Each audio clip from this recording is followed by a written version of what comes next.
आता बातमी नाशिकमधून आहे। नाशिक जिल्ह्यालाही पुढील 3 तासांसाठी रेड अलर्ट जारी करण्यात आलाय। हवामान खात्याकडून आज मुसळधार पावसाचा इशारा देण्यात आलाय।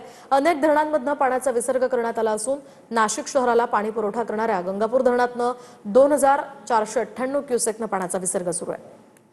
अधिकची माहिती जाणून घेऊयात आमचे प्रतिनिधी पवन येवले यांच्याकडून। पवन, सध्या नाशिकमध्ये पावसाची काय परिस्थिती आहे?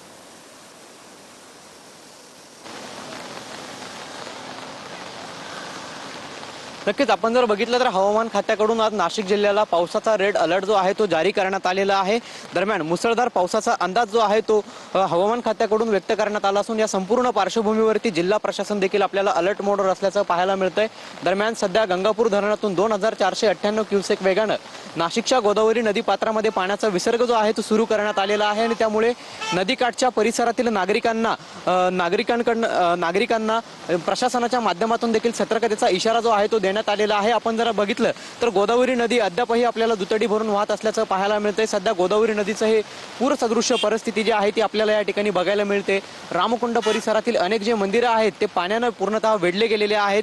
गेल्या 2 दिवसांपासून नाशिकमध्ये पावसाचा जोर जो आहे तो कमी झालेला होता, मात्र पुन्हा हवामान खात्याकडून नाशिक जिल्ह्याला पुढील 3 तासासाठी पावसाचा रेड अलर्ट जो आहे तो जारी करण्यात आलेला आहे आणि या संपूर्ण पार्श्वभूमीवरती प्रशासन देखील आपल्याला अलर्ट मोडवर असल्याचं पाहायला मिळतंय। मोहिनी, नक्कीच पवन, धन्यवाद दिलेल्या सविस्तर माहितीसाठी। या संदर्भातले अपडेट्स तुमच्याकडून जाणून घेत राहणार आहोत।